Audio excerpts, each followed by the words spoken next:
Let's open our Bible again in Revelation chapter 21. At atin pong ituloy ang ating pag-aaral. Let's start from verse 7 hanggang 10. Ang magtagumpay ay magmamanan na mga ito. Ako ang magiging Diyos niya at siya'y magiging anak ko. Subat ang mga duwag, mga taksin, marurumi, mga mamamatay tao, malalaswa, mga ngaway, mga sumasamba sa mga Diyos-Diyosan, at lahat ng sinungaling ay mapupunta sa dagat ng apoy at asupre na siyang ikalawang kamatayan. Lumapit sa akin ang isa sa pitong, siguro hanggang 8 lamang ating babasahin ngayong umaga. Ang magtatagumpay ay magmamanan ng mga ito. Ako magiging Diyos niya at siya'y magiging anak ko. Kung kayo po ay nakasunod, kung kayo po ay nandito nung last Sunday, ay meron po tayong background sa paksa natin pinag-uusapan patungkol po sa mananagumpay or about overcoming. Sana po sa puntong ito maliwanag na sa atin kung anong ibig sabihin ng pagiging mananagumpay or overcomers. Ano ang ibig sabihin na magtagumpay? Gaya po ng ating napag-aralan bilang review, una, overcoming is not, ang pagiging mananagumpay ay hindi a great mystery, hindi po isang dakilang hiwaga o lihim na ang mga dakila at mga higanti lamang sa pananampalataya ang pwedeng makaranas at pwedeng magtagumpay. Hindi lang para sa kanila ang karanasan na ito na ibinibigay ng Diyos sa lahat ng mga mananampalataya. Ang magtagumpay ay hindi ito magaganap sa kalangitan. Okay? Sana po ito'y maliwanag. At ng aking dalangin, ang inyong pong pagpupunyagi sa inyong buhay spiritual, ngayon pa lamang kayo po ay nagtatagumpay na. Huwag nating hayaan ang ibang nating mga kahinaan ay iwan natin ngayon at babayaan natin ng Diyos. Pagdating natin sa kanyang harapan ay tulungan tayong magtagumpay doon sa kalangitan. Overcoming is being done today by the sons of God. Amen? Ngayon, habang tayo ay nabubuhay. Okay, overcoming merely means, ang pagiging mananagumpay, ang ibig sabihin lamang, gaya po ng mga dalangin ng ating mga kapatid, tinuro kanina ni Pastor Ben sa Sunday School, that you're doing God's perfect will. Na ginagawa mo ang ganap na kalooban ng Diyos sa araw-araw ng iyong mga buhay. Kaya nawa po sa dalangin natin sa tuwing umaga, sa ating pagising, Lord, I am determined. Ako po ay determinado na gawin ang iyong ganap na kalooban ngayong araw. Sa iyong biyaya at tulong, we can overcome. Amen? So, ito po ang ibig sabihin na magtagumpay na gawin natin ang kalooban ng Diyos. Tinuturo ng iba na imposible na magawa ang kalooban ng Diyos. Ito po ang tinuturo ng maraming mga tao. Alam po natin ang kalooban ng Diyos ay hindi po mga grievous, hindi po ito mahirap na gawin, but it is a delight. Ito po nagbibigay ng kasiyahan at kagalakan when you do God's will. Amen? Ito po ang pinakamahalaga sa lahat ng bagay. Inyo pong matatanto ang isang Kristiyano kapag siya ay wala sa kalooban ng Diyos, balisa, ang kanyang mga desisyon ay palpak, makikita mo sa kanyang buhay ay wala ang bakas ng kapayapaan, walang bakas ng kagalakan ng Panginoon, kundi kalituan. Subat ang paggawa ng kalooban ng Diyos, ito po nagdudulot ng kagalakan at kasiyahan. Amen? Kaya, God is not hard to serve. Tandaan po ninyo. Kaya sinasabi ng iba, mahirap gawin ang kalooban ng Diyos sapagkat mahirap paglingkuran ng Diyos. God is not a tyrant. Ang Diyos hindi po siyang Panginoon na mahigpit. He is not a taskmaster. Gaya ng mga taskmaster ng mga Hudyo na pinipilit na paggawa ang mga kalooban ng Diyos o mga bagay na pinipilit paggawa sa kanila kahit na ang kanilang buhay ay mahina o anuman. Gaya ng ating nakita sa buhay ng mga Hudyo doon sa Egypto. So, God is not a tyrant, but Satan is the tyrant and the taskmaster. Kaya nagiging mahirap na gawin po ang mga kalooban ng Diyos dahil, alam po, tayo ay namatay. Okay? Ito pong dahilan minsan, kaya mahirap gawin ng kalooban ng Diyos sapagkat tayo namatay. Ang ibig sabihin tayo namatay, the presence of God left this dust. Ang presensya po ng Diyos ay iniwanan ang alikabok na ito. The nature of man is dead. There's nothing He can do. He died in the garden. Kaya tayo magagawa. Tayo na po ay namatay sa hardin. So tayo po ay namatay because the presence of God left us. Kaya, ang ating Adamic nature, yung pong ating lumang likas, siyang ayaw sumunod sa kalooban ng Diyos. Kaya kailangan po tayong dumaan na maraming pagsubok ng Diyos para masupilan ang ating lumang likas. We are dead and Christ is alive. Si Kristo ay buhay at tayo ay na kay Kristo. At si Kristo ay buhay, so there's nothing in us that is good, but when we tap, okay, kapag po tayo ay dumugtong sa buhay ng Mesiyas, then His honor, ang kanya pong karangalan, will stand every pressure. Ang kanyang karangalan, kapag tayo po ay nasa Kanya at tayo dumugtong sa Kanya, ang bawat kagipitan at ang kanyang karangalan na umusbong sa atin, ito makakatayo sa lahat ng kagipitan. Ano pong nasa paraiso noon ay nagbalik. At kapag ito po ay nagbalik sa atin, we live, and that is the presence of God. Tayo po ay mabubuhay. We live because He is marrying us, He is bringing life into our dust. Tayo po ay mabubuhay kapag ang presensya ng Diyos ay magbabalik sa alikabok na ito. So, one of the greatest thing we have to overcome, ang isa sa mga pinakadakilang bagay na dapat natin pagtagumpayan bilang mga mananagumpay at mga Kristiyano ay ang, gaya ng ating napag-aralan, is bitterness and unforgiveness. Kapaitan, kapautan, at hindi pagpapatawad. Once this touches our spirit, tremendous wrestling much occurs. Kaya kapag ang mga bagay nito natin binanggit, sana po sa loob ng sanglibutan ito, ang mga espiritu nito ay ating napagtagumpayan. Wala nang kapaitan, kapautan natin sa ibang mga tao. Subalit kapag ito ay hinipong ating espiritu, malaking pakikipagbuno ang magaganap sa ating mga buhay. Alin sa dalawa, isuko ito sa Panginoon, o bitawan, o maintain it, o itago ito. The moment you justify sa oras na ating pong ipangatuwiran ang mga bagay nito sa ating mga puso, dahil siya ganon, pinabayaan ako, ganito, etc., etc., meron siyang ginawang anomalya sa akin, nabuso ko. Kung ito'y pinangatuwiran natin sa Diyos, we cease to be an overcomer. Tayo po ay humihinto sa pagiging mananagumpay. Kaya huwag nating hayaan sino man may kasalanan. Ang mahalaga, every issues of our hearts is clear before God. Amen?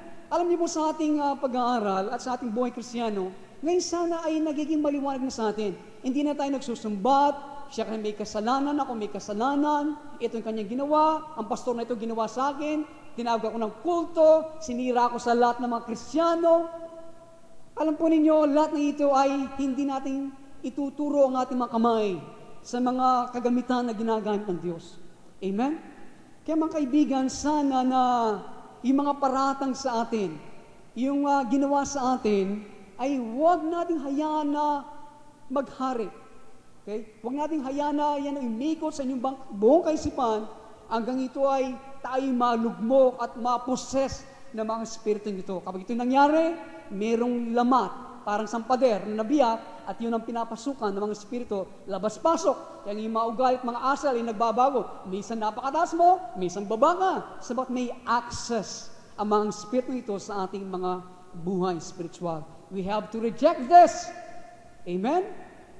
Submit yourself each day.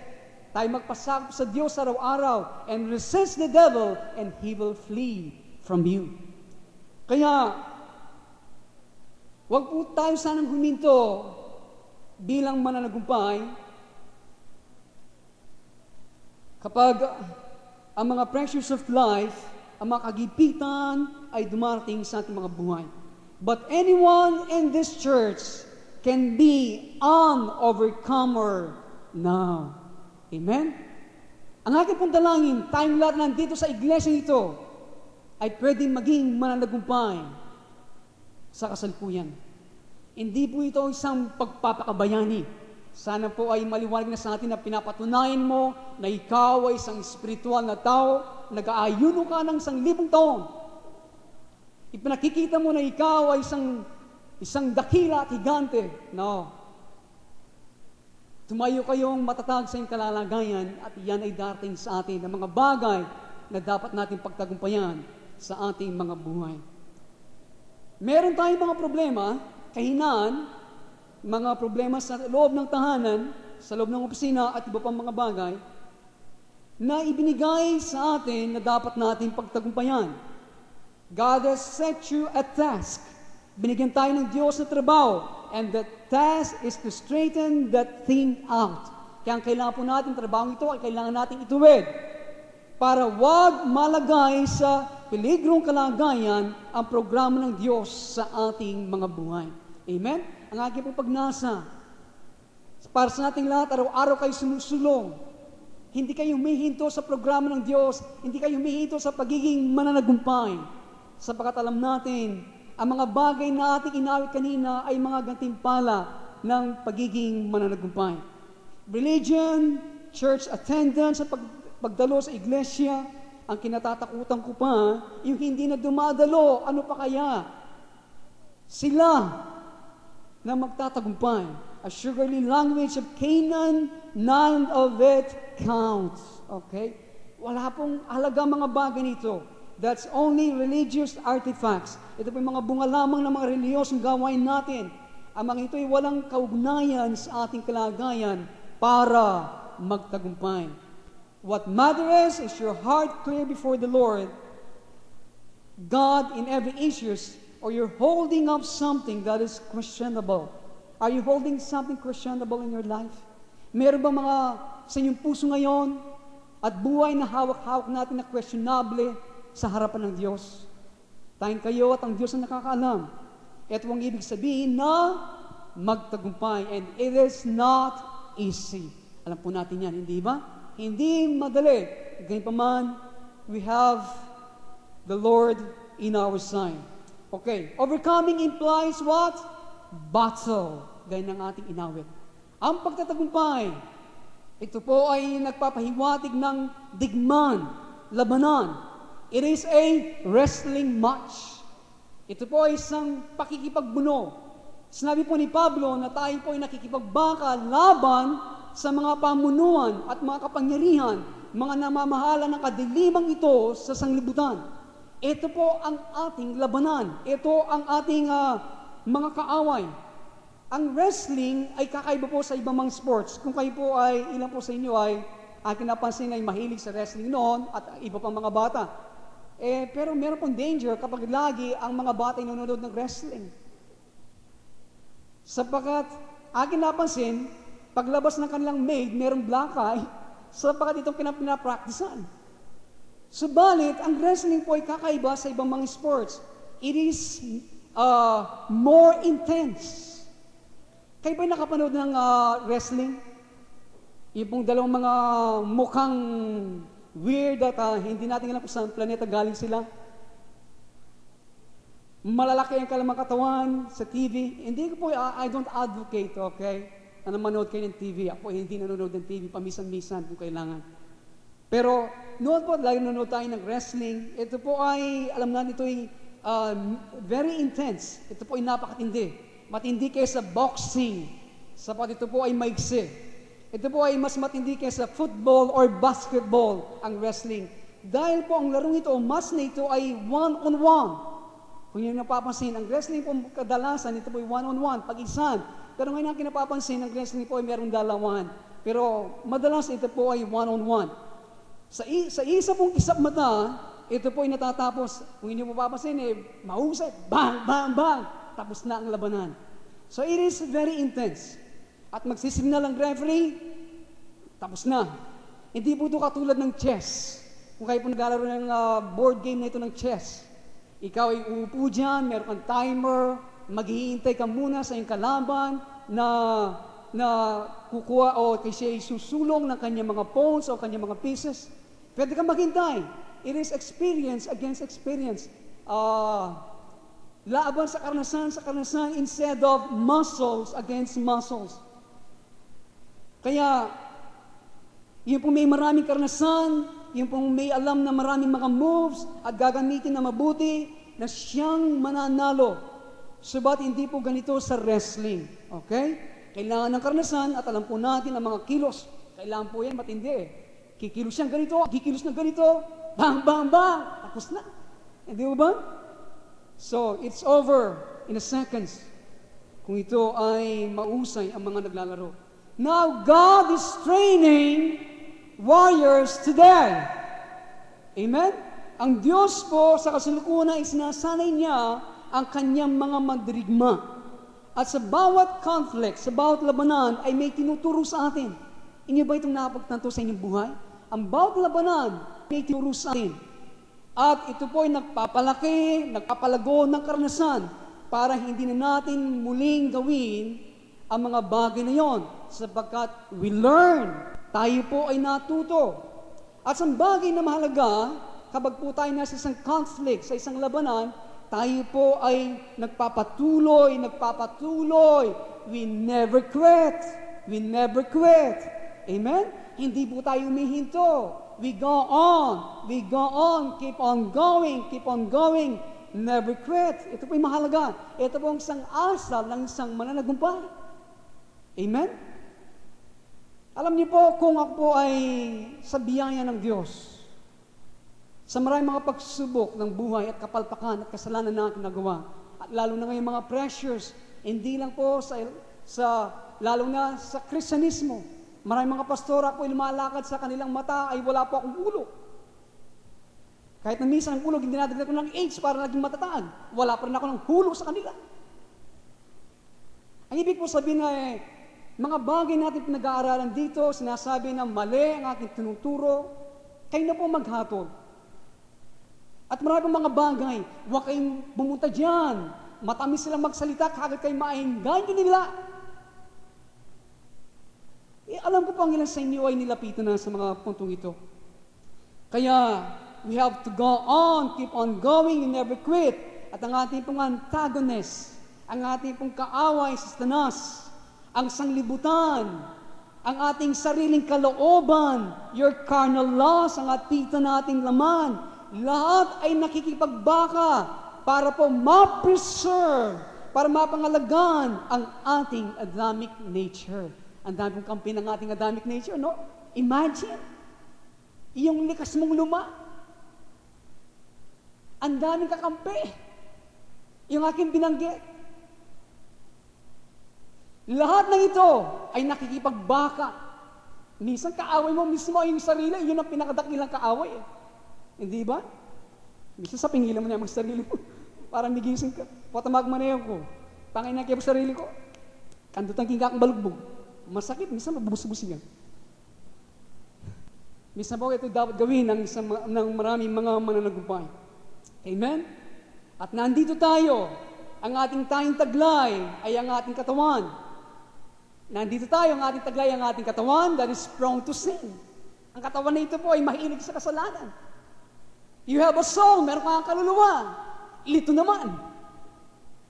The only thing you have, ang tanging bagay na taglay natin, is your will and the Word of God. Ang kalooban mo at ang salita ng Diyos, yun lamang talaga ang ating kailangan. Amen? Ang kalooban mo at ang salita ng Diyos. Kapag ang iyong kalooban ay matuwid, your will is right, at ito'y tama, kapag sinabi mo sa iyong sarili, I choose, aking pinili, yun ang mahalaga. You have to say that loudly to yourself. I choose to be righteous. Ito ang aking pinili. Aking pinili, ipinasyang maging matuwid. Kahit na hindi ako matuwid. I choose to be righteous. This is my choice, Lord. Have you done this? Ayoko matuwid, Panginoon, sa aking mata. Pero ito ang aking ipinasya, Panginoon, na ako po'y maging matuwid. Kaya, alam po ninyo ang mangyayari? Gusto kitang bigyan ng kasiyahan. Sana ito po ang ating maging dalangin. At ang gagawin po ng Diyos, siya po ay darating sa atin. Amen? This is my choice, Lord. Ito ang aking pinasya, Panginoon. Gusto kitang bigyan ng kasiyahan. Kaya ang gagawin po ng Diyos, taglay ng Diyos ang kapangyarihan, taglay ng Mesyas, ang substance, ang virtue, taglay niya. Ang laman nito at ang kabutihan at dadalhin tayo sa pumipinsala, ikaw ay magtatagumpay. Amen? Kung pananatiling matuwid ang iyong puso, yun po ang kondisyon. He is asking us to persevere. God is not asking perfection. Hindi po hiningi ng Diyos na tayo magganap, okay? In our nature. Our Adamic nature, ang ating pong lumang likas na ito po ay patay.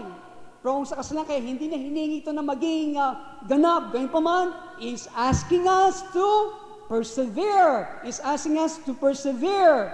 Ito po mahalaga na tayo po, hinihingi na tayo po magtiyaga, magtiis, magbata, manatiling tapat. Ginamit ko na lahat ng mga salin na nakita sa persevere. Amen? Sinasabi po ng who perseveres to the end will be saved. Okay? Siya na magtsatsaga, manatiling, siya magbata, manatiling tapat, ang siyang maliligtas. Hallelujah. Kaya, alam po ninyo mga kaibigan, walang humihingi sa iyo yung mga bagay na walang sa iyo. Okay? Sometimes, alam po ninyo, it is good for us to fall. Listen. Sometimes it is good for us to fall. Minsan po na mainam, okay, na tayo po ay bumagsak, magkamali. Pero listen, I don't advocate sin. Hindi ko po nirekomenda o pinagtatanggol ang kasalanan. Alam po niyo, one little sin, isang maliit na kasalanan,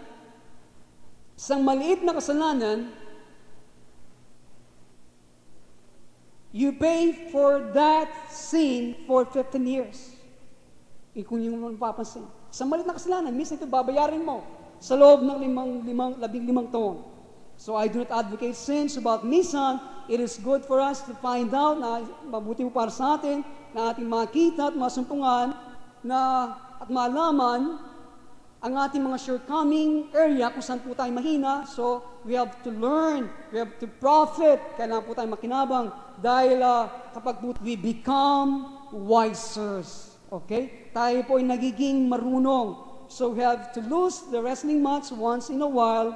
Minsan-minsan po ang pakipagbuno, tayo po ay kailangan na tayo matalo at hindi muling mangyayari sana. Hindi na muling mangyayari ang mga bagay na yun sa po tayo makikipagbuno.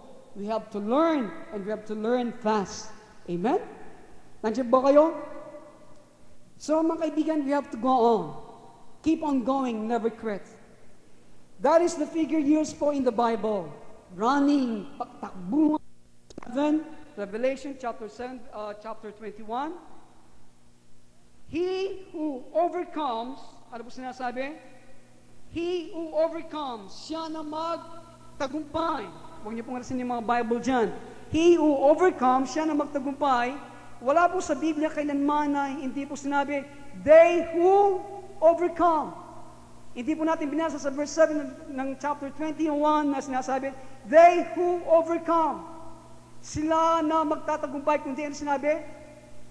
Siya, he, na magtagumpay. Hindi po gaya ng inawit kanina ni Pastor na ipinaawit sa atin sa kanyang congregational singing na sinasabi na kayo mga babae, aawit ng overcome, kami naman ay reward. Hindi po pwede yan eh. Hindi po pangkalahatan nito, ikaw, sinabi ng Panginoon, individual. Okay, mamaya, lalo natin hindi din yun. Kaya naman po na hindi po sinabi na dalhin mo ang iyong mga anak, ang iyong mga asawa, kahit sino, kasama mo, at pagkatapos kayo ay magtagumpay. Okay? Hindi po pwedeng dalhin ng iba na, halika dito, para ikaw ang pwede magtagumpay para sa akin. No. Para bang noon, para kung meron kang anak na para ikang tutubos para sa kanya. No, hindi po ganito ang pagiging mananagumpay. Okay? Siya, pang-isan po, hindi po pwedeng dalhin ang iyong asawa dito sa kalagayan ito. Okay? at magtagumpay para sa Kanya. Subalit sa panahon na darating, ito po ang kakaibang bagay, okay? Kapag yung pinag-usapan na patungkol sa pagtatagumpay, iba po yon sa panahon na darating, lalo sa panahon ng millennium, sa panahon ng Great Tribulation o ng dakilang kapigatian, kapag ang mga remnants, mga nanatili sa Panginoon ay itatago ng Panginoon, ibang pagtatagumpay ang ating binabanggit doon. Okay? Kapag ating pinag-usapan ang patungkol sa overcoming o pagtatagumpay sa kasalukuyan, ang ating pagnutukoy ay yung pong initial orientation and experience of the individual spirit with God. Okay? Ito po ang pagtatagumpay sa kasalukuyan natin binabanggit. Hindi po yung pagtatagumpay sa inaharap. Ito po yung inisyal o paunang kaalaman, katuruan, orientasyon natin at karanasan ng individual na espiritu sa Diyos. Araw-araw ito po ginagawa ng Diyos sa atin. God comes to us to know you. Ako po nag-iisip ko ng illustration na maganda dito. Sinisiyasat ko ang aking karanasan, subalit magiging kulang ang ating panahon. Subalit sa araw-araw ng ating mga buhay, meron tayong karanasan, meron tayong pagtatagumpay na nararanasan sa ating buhay spiritual kasama ng Diyos. Amen? Lahat po nakaunaw ay magsabi ng Amen. He who overcomes, siya na magtatagumpay. Now, the New American Standard po, yung pong New American Standard, isa pong Ingles na pagkasalin sa Biblia, maganda po ang kanyang pagkasalin sa talatang ito. Ang King James, ito po ang kanyang sinalin, at lagi ko pong itong sinisitas, He who overcomes shall inherit all these things. Yung pong binasa natin sa Revelation chapter 21 verse 7, ito po I have preached this with might and main, na he that overcomes shall inherit these things. Lahat ng magtatagumpay ay magmamana ng lahat ng mga bagay nito. All things that exist, nasabi ko, hindi ba? Lahat ng inyong nakikita ay sa inyo kung kayo Pero po sa New American Standard po na nakita, pagkasalin ng talatang ito, na sinasabi, na sa kakaibang kaparanan na sinasabi, he who overcome shall inherit these things. Siya na magtatagumpay ay magmaman ng mga bagay na ito. Ito po sinabi sa New American Standard. In a way po, mas gusto ko po ito dahil ang mga bagay, yung magtatagumpay ay mamanay ng mga bagay nito, hindi ang kanya pong sinasabi na these things, ang mga bagay pong ito ay mga galactic things. Ito po ay mga dakilang mga bagay na binanggit po sa pasimulang mga talata sa kabanatang ito. Kung niyo pong babasahin mga pasimulang mga kabanata o talata ng Revelation 21, ay mga galactic things po mga bagay ito. Ito po ay patungkol sa the bride, ang babaeng pakakasal ng Panginoon, ang bagong langit, ang bagong lupa, people wiping away their tears, papahirin niya ang kanilang mga luha and their sorrows, ang kanilang mga dalamhati, ang kanilang sakit, at ang kanilang pag-iyak. Okay, all these things, he that overcometh shall inherit these things. Nandiyan ba kayo? Siya na magtatagumpay ay magmamana ng lahat ng mga bagay nito. Subalit mga kaibigan at mga magulang, ang pinakadakilang mamanahin natin ay ang Diyos. Hindi ba kayo nagagalak noon? Ang pinakadakilang pwedeng manahin natin ay ang Diyos. Pagkatapos, ang susunod ay ang mga tao. Listen. And way down the scale, at yung pinakahuli ay yung mga bagay na binabanggit. Okay? Pinakilang mamanahin natin Diyos, pangalawa ang mga tao, at pangalawa yung pinakahuli ay yung mga bagay. What is the word inherit implies to you?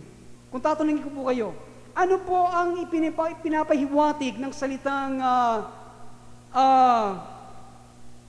manahin? Inherit.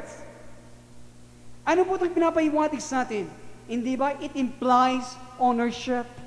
It implies ownership. Ito po yung nagpapahiwatig ng pagkamay-ari.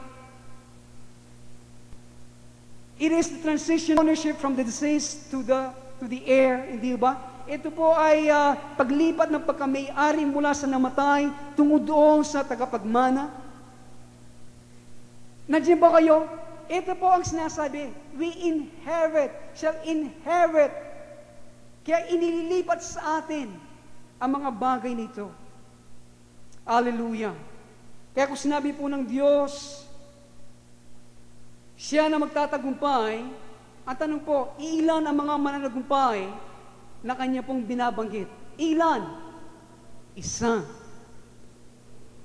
Ang ibig sabihin, kung ikaw ay magtatagumpay, you shall inherit these things. Ikaw, ako, kapag tayo nagtagumpay, ating pong mamanayin ang mga bagay na ito.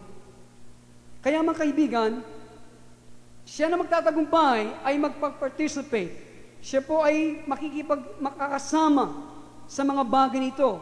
Siya na magtagumpay ay magiging bahagi ng mga bagay nito. Siya na magtagumpay ay mararanasan ang mga bagay nito. Ano pa mga bagay nito?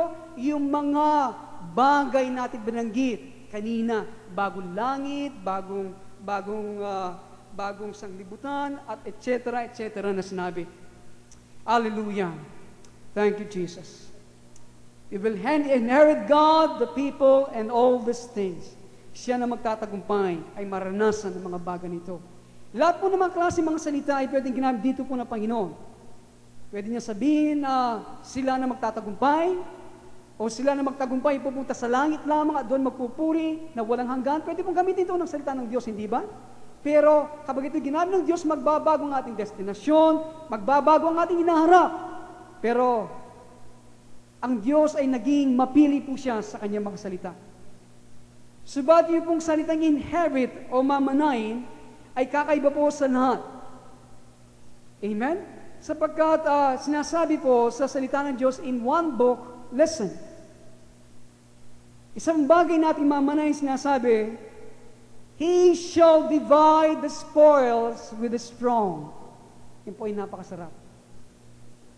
Ito ba ang bagay na mamanayin natin binanggit? Kanya nga pong ibabahagi at ihahati ang kanyang mga samsam sa mga malalakas.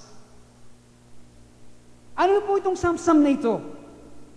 Or the spoils na binabanggit ng Biblia, they are mankind. Ito po ang sangkatauhan. They will inherit mankind. Okay? Ating mamanayin sa katawan, para pong sinasabi ng talata, in a sense, para po ang Diyos, okay? Para bang ito pong sinasabi ng salita ng Diyos, siya na magtatagumpay ay magmamana ng mga bagay nito. Para bagang itong sinasabi in a sense, parang ang Diyos ay namamatay at kanya pong inililipat ang pagkamay-ari ng kanyang mga assets, ng kanyang mga ari-arian sa kanyang tagapagmana. In a sense, para bagang itong sinasabi. Lahat ng kanyang mga assets, para bang sa magulang na meron kahit na tuyo ay nililipat ang mana ito sa kanyang karapat-dapat na tagapagmana. Ito po ang ginagawa ng Diyos sa kasalukuyan sa atin. Meron pong dumarating sa ating buhay na ayaw na nating mabuhay para sa ating mga sarili. Ito ba'y dumating na sa ating buhay? May dumarating sa ating buhay na ayaw na nating mabuhay para sa ating mga sarili. Ang tanong po, inyo bang naalala o naranasan ng mga bagay na ito? Inyo bang naalala ang bagay na iyon na wala na ka ng interes sa iyong sarili? Pagkatapos kailangan nating i-focus. At alam niyo po, itong eksakto ang ginagawa ng Diyos sa kasalukuyan sa atin. Listen, this is very important. He is finding His being in people. Ang Diyos mismo hindi na siya interesado sa kanyang sarili. Sana ito rin na makita natin sa ating mga buhay. Kaya itong ginagawa ng Diyos, He is finding His being in people. Kanya pong nasusumpungan ang kanyang sarili sa mga tao. Hindi niya masusumpong ito sa mga hanghel. Ang kanyang lamang nasusumpungan, ito'y lamang kanya masusumpungan sa mga tao. Kaya God is becoming incarnate. Ang Diyos po ay nakakatawan tao. Ito pong ganitong klaseng pag-ibig na dumating din sa ating Panginoong Hesukristo. Si Jesus po hindi na rin siya interesado sa kanyang sarili. Meron kang higit kang o tayong nagagawa kapag iniiwan mo yung sarili, inilalagay mo sa malayo yung sarili. Hindi ba? Pagkatapos natin nagawa ito, kung ikaw po ay lalabas at magpupunyagin, abutin ang kapuspusan, ng kalwalatian at kagalakan at kapayapaan at pag-ibig ng Diyos, God will give you this grace. Kaya kailangan natin lampasan ang mga bagay na ito, iwan ang ating mga sarili. Gaya ng ginagawa ng Diyos, hindi na siya interesado sa kanyang sarili. Kanya nice makita ang kanyang sarili sa ibang mga tao. Gaya ng ginawa ng ating Panginoong Jesucristo, hindi na siya interesado sa kanyang sarili. Imagine God is doing this. Hindi ba nakakaya mga kaibigan? Kaya kailangan po natin lampasan ng mga bagay na ito hanggang ikaw ay handa nang to live for someone else. Ikaw ay handa nang ipamuhay ang iyong buhay para sa iba. At ang mangyayari po, sila ang magiging dahilan para sa iyong buhay o bakit ka nabubuhay. And Jesus is passing, listen, and Jesus is passing that to us. Itong ginagawa ni Kristo ngayon sa atin. Ito ngayon nililipat niya sa inyo na kayo na mananagumpay. Na kayo rin ay dapat mabuhay para sa iba, para yung makita yung sarili sa iba. So that we will continue in that tradition. And it's the only kind of ownership that is worth anything. Amen? Kaya dapat manatili, magpatuloy sa tradisyon na ito na ibinibigay ng Diyos sa atin. At ito lang ang klaseng paglipat ng pag-aari na may kabuluhan at mahalaga. Ngayon po ang mga magulang nais na ilipat ang kanilang mga pagkamay-ari sa kanilang mga assets, subat ang pinakadakilang bagay na pwedeng ilipat at karapat-dapat na mahalaga, ito pong tradisyon na ginagawa ng Diyos Ama, Diyos Anak, at ngayon ililipat sa atin. Amen? Hallelujah! Alam po ninyo kung kapag nakuha ninyo ang punto ito, your life will change. At ating mawawala ang ating pagnasa na maging ganito at ating masusumpungan lamang ito sa ibang mga tao. Ito po ang kaharian. Kung paano ito kumikilos at ang Diyos ay nagiging ang lahat sa lahat. God is all in all and that is the kingdom. Amen? God is all in all. Ang ibig sabihin, ang Diyos ang lahat sa lahat. Ang ibig sabihin, sa panahon ng 1,000 taon na pag-aari ng Diyos, ito ang kaharian na ang Diyos ay magiging lahat sapagkat siya ay nasa lahat ng mga tao. Sapagkat yung mananagumpay, sila po yung tradisyon ng ating Panginoon Diyos ay inilipat sa atin. Hindi na sila nabuhay para sa kanilang sarili, subalit ito'y inilipat sa iba para yung buhay na nasa kanila, yung buhay ng Diyos ay makita sa ibang mga tao. Kaya yun ang kanilang buhay ang mga tao sapagkat yun ang buhay ng Diyos. Kaya ang Diyos sa panahon yon ay makikita sa lahat ng mga tao. Kaya God is all in all. Amen? Akala po natin kasi sa panahon na darating, naghihintay sa rapture, pagkatapos sa langit, doon puri ka ng puri at wala ka nang ginagawa kundi binubuksan ng bibig. O ako lang yung nagtataka dito, sa 10 minuto lang kayo dito, nagsasawa na kayo sa kakapuri. Ano pa kaya na walang hanggan sa walang hanggan yun ang ginagawa? Amen? Ang aking mo dinidin, dito tayo dinadala ng Diyos sapagkat pagkatapos ng buhay nito, ang nais makita ng Diyos ay ang kanyang sarili. Sa inyo, sa akin, at sa lahat ng mga tao. Ang lahat mo nakaunaw ay magsabi ng amen. Okay. So, saan na ako? Praise the Lord.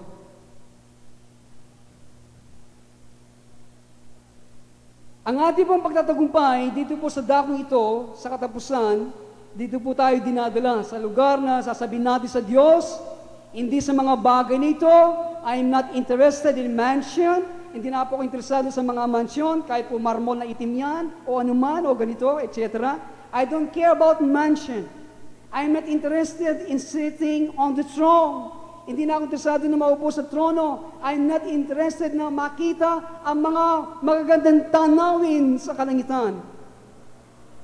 Pagkatapos masasabi mo sa Panginoon sa panahon na tayo po harap sa Kanya, Panginoon, kung ako po ay nakaroon ng chance na makapagpahinga ng ilang panahon at alisin sa aking mga buto at mapag-isip mabuti mga bagay na nangyari nung ako ay nabubuhay pa, hindi na ako interesado sa mga ito. Simple, Panginoon, hindi na po ako interesado. Kunin mo, ayaw ko na, sapat hindi nagbibigay ng kasiyahan. At ang tanging nagbibigay ng kasiyahan ay ang magkaroon ka ng kakayahan na makita mo ang iyong sarili, Panginoon, sa ibang mga tao. Kapag tinignan mo ang taong yon, iyong nakikita ang iyong sarili. Ito dapat ang maging panalangin ng bawat isa sa atin. Amen? Amen? At sa kasalukuyan, tayo kanyang dinadala sa lugar na yon. Kaya kapag tayo po ay tumingin, we see ourselves in someone else. We see ourselves in someone else. Ano po sabi ng Panginoon? As the Father has loved me, so have I loved you. Continue in my love. Kung paano ko minahal ng Ama, ganun din ko kayong minahal, kaya magpatuloy kayo sa aking pag-ibig. At tinignan ni Adan si Eva at kanya sinabi, siya ay aking tatawagin na babae, woman. Ito ang kanyang pangalan. Binigyan ko ng pangalang lahat ng mga ito, ng mga hayop. At tatawagin ko ang isang ito na babae dahil siya ay kinuha mula sa tao. This is my flesh, my bones, sabi ng ating Panginoon, o ni Adan, picture of our Lord Jesus Christ. Ito ang aking laman, ito ang aking buto. Ito pong dahilan bakit ang buhay ng mag-asawa ay nasa kaguluhan. Ang dahilan po, tayo ay namatay. Ang presensya ng Diyos ay iniwanan ng alikabok na ito. Ang lalaki, kanya pong tinatakang maging ganito. Okay? Na hindi naman ganito ang plano ng Diyos para sa kanya. Vice versa. Ganyan din naman ang babae. Tinatangka niya maging ganito na hindi naman ganito ang plano ng Diyos sa kanya. The man finds himself in his wife. Ang lalaki, kanya masusumpungan ang kanyang sarili sa kanyang asawa. Siya ang kanyang kalwalhatian, his glory, not his reputation. Hindi siya ang reputasyon, hindi siya yung tagapagsalita. Inyo bang alam kung sino ang babae? Ang babae ay helper suited to him. A helper suited to him. Ito pong babae, isang katulong na angkop, karapat-dapat para sa kanya. He gives himself for her. Ang lalaki, ibinibigay niya kanya sarili para sa kanya. Inyo po nadinig yun, mga lalaki? We have to give ourselves for them, and she in return obeys him. At siya naman babae na ay susunod sa kanya. Subat ang ating nakikita ngayon, sa 5 kasalan, isa lamang ang nagtatagumpay. We cannot do it. Hindi po natin ito magawa. Alam po ninyo bakit? We are dust. Tayo po mga alikabok at ang lahat ng ating gawin ay nagugulo. Ito po talaga ang huwaran, okay? Ito pong huwaran. Ito po talaga ang lahat na dapat gawin. A woman's calling is her husband. Ang panawagan po ng babae ay ang kanyang asawa. Eve's calling was Adam. Ang panawagan po ni Eva ay si Adan. Dito po pinapako ang halos mga babae sa kasalukuyan. And Adam's glory is not his muscles. At ang kalawalatian po ni Adan ay hindi ang kanyang mga bisig niya, hindi yung kanyang kakayahan na makapulot ng mga prutas sa ardin. Hindi po ito ang kanyang kalawalatian. It was Eve. Ang kanyang kalawalatian si Eva. Dito rin po pinapako ang maraming mga lalaki. Sino pong lalaki na nais niyang makita ang kanyang asawa, ang pinakadahilan ng kanyang buhay, o dahil ang bakit siya nabubuhay, we cannot do it. We don't have it. Hindi po natin kaya. But when we touch, okay, when we touch Jesus, kapag hindi po natin si Jesus, He does what is right. Kanya po nagagawa kung anong matuwid sa bawat individual na kaso natin.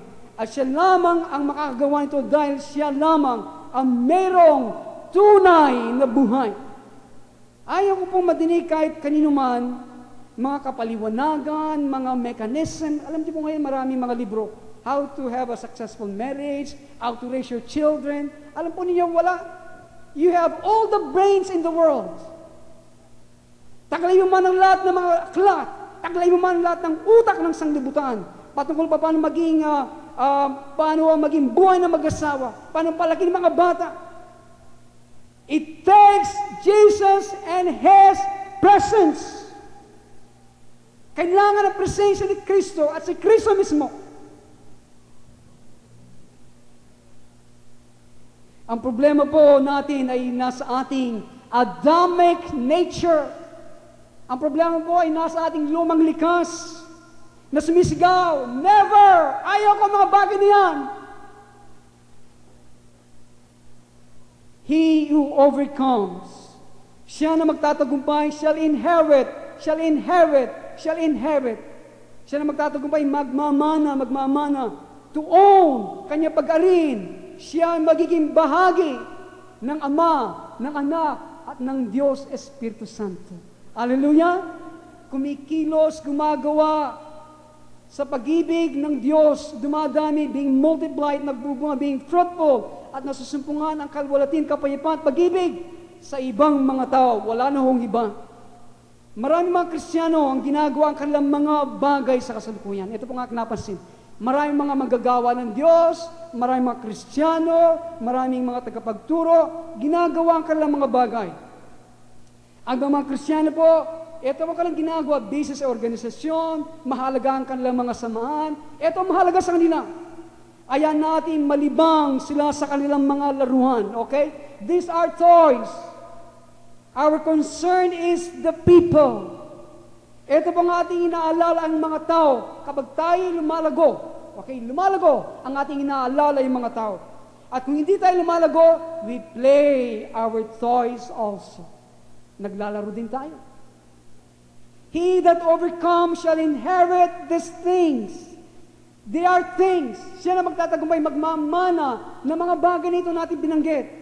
They are things, mga bagay po sila. Hindi po sila mga nebulous, para mga malalabot, di maliwanag ng mga bagay. No! Hindi po sila mga spiritual na lahi na ating mamanayin doon sa spiritual na kaharian. No! They are things. Sila po yung mga tao. Flesh and blood. May laman at buto. Baka meron silang dugo, hindi ko po alam. Subalit, sila po yung mga tao. Human beings. Amen? Isa pong kahangahangang bagay na si Jesus po ilalabas sa atin, kung di natin siya nakikilala, at kanya pong gigisingin ng ating mga mata, ang ating pong mga spiritual na mga mata. Alam po ninyo, siya po ilalabas sa atin kung ano tayo.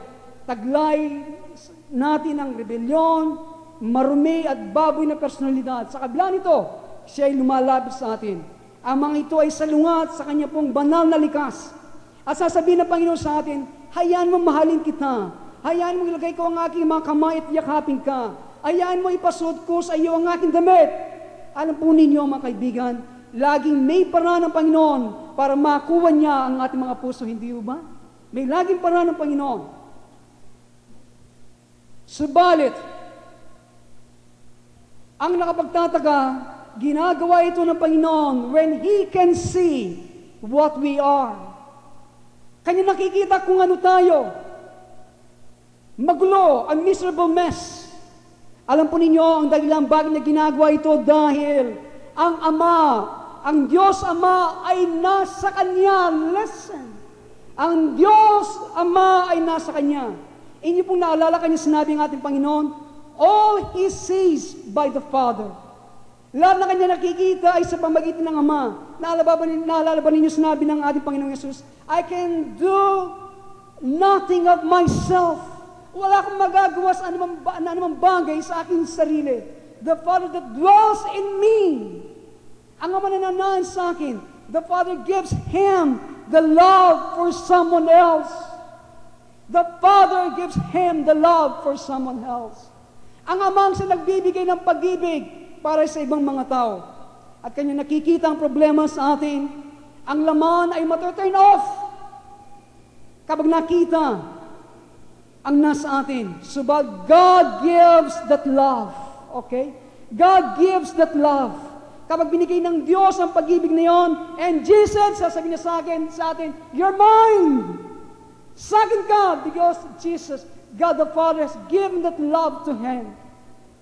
At siya ay pasimulang kikilos, makikitungo sa atin. Hallelujah! Alam po ninyo, minsan ako'y nahiya sa Diyos sa bagay nito. You're mine. And this is the truth. He who overcomes shall inherit these things.